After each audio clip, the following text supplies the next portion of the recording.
अस्सलामुअलैकुम। ये मुख्तसर वीडियो काजी इकराम बशीर ऑफिशियल यूट्यूब चैनल की तरफ से बाबाए कौम हज़रत कायद आज़म मोहम्मद अली जिन्ना को खराज अक़ीदत पेश करने के लिए रिलीज़ की जा रही है। तमाम मुअज़्ज़ज़ सब्सक्राइबर्स जो हैं काजी इकराम बशीर ऑफिशियल यूट्यूब चैनल को सब्सक्राइब करें और बेल आइकन को भी दबा दें ताकि यह कि हमारी तमाम वीडियोज़ आप तक बर वक्त पहुँचती रहें। हज़रत कायद आज़म मोहम्मद अली जिन्ना 25 दिसंबर 1876 को कराची में पैदा हुए।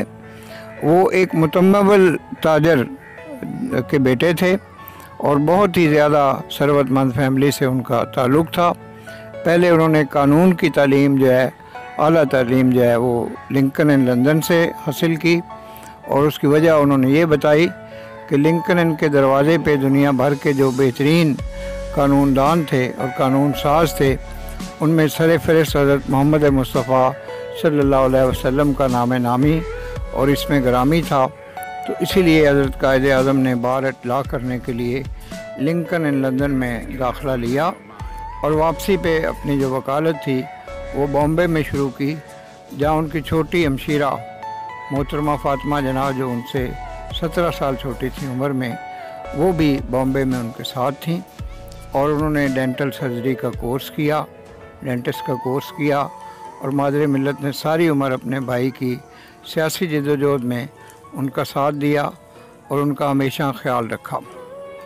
कायद आज़म मोहम्मद अली जिन्ना एक तवील अरसा पहले तो कांग्रेस की सियासत में रहे, बाद में उन्होंने मुस्लिम लीग को ज्वाइन किया। 1906 में मुस्लिम लीग का क़याम अमल में लाया गया था।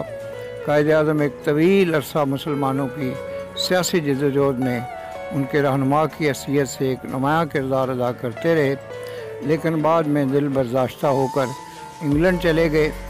वहाँ उनकी वकालत और उनकी जो मसरूफियात थी वो बहुत ज़्यादा थीं और वो एक बहुत वेल इस्टेब्लिश्ड वहाँ के एडवोकेट थे।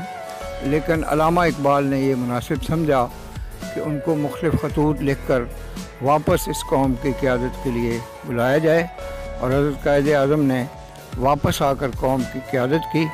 1940 में करारदाद पाकिस्तान मंजूर हुई और उसके बाद एक तवील जद्दोजहद के नतीजे में पाकिस्तान 14 अगस्त 1947 को कायम हुआ।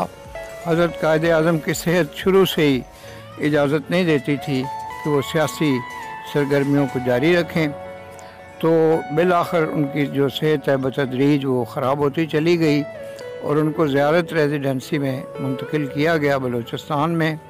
कुछ अर्सा वहाँ रहे, फिर सितंबर 1948 में उनको कराची मुंतकिल किया गया, लेकिन उनको प्रॉपरली हुकूमत पाकिस्तान की तरफ से लुक आफ्टर नहीं किया गया और बिलाखिर ये अज़ीम रहनुमा जो थे बानी पाकिस्तान बाबाए कौम 11 सितंबर 1948 को में दावे मफारकत देकर इस जहान फ़ानी से जहान बाकी की तरफ रुखसत हुए और कराची में जो आपका मज़ार है वो मरज़ा खलाइक है। कायद आज़म जैसे रहनुमा हज़ारों साल बाद पैदा होते हैं, हज़ारों साल नरगस अपनी बेनूरी को रोती है, बड़ी मुश्किल से होता है चमन में दीदावर पैदा। उन्होंने पाकिस्तान को आज़ादी से हमकिनार किया। उनकी जद्दोजहद को हम पूरी कौम जो हैं वो सल्यूट करते हैं, सलाम कहते हैं और उनके एहसान को हम हमेशा याद रखेंगे।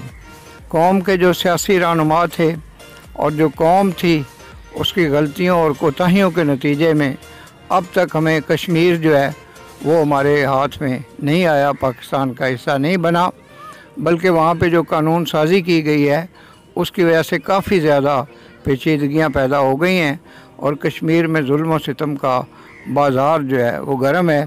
इस तरह 1971 में मशरक़ी पाकिस्तान हमसे डिटैच हो गया है। हमारे सियासतदान अपनी ज़िम्मेदारियों को उस तरीके से निभा नहीं रहे जिस तरह से कि उनको निभाना चाहिए। इस तरह तमाम इदारे जो हैं वो अपने अपने दायरा कार में रह के अपने फ़राइज़ मनसबी को बेहतर तरीके से सरअंजाम दे सकते हैं। बहरहाल 11 सितंबर 1948 कायद आज़म का यौम वफ़ात है, जिसको हम हर साल पाकिस्तान में शान शान तरीके से उनको खराज अक़ीदत पेश करने के लिए मनाते हैं। तो मैं इस मौके पर उनकी अज़मत को सलाम करता हूँ और व्यूअर से ये गुजारिश करता हूँ कि काजी इकराम बशीर ऑफिशियल यूट्यूब चैनल को सब्सक्राइब करें और बेल आइकन को पुश करें ताकि हमारी तमाम वीडियोज़ उन तक बर वक्त पहुँचती रहें। आपका बेहद शुक्रिया। पाकिस्तान जिंदाबाद।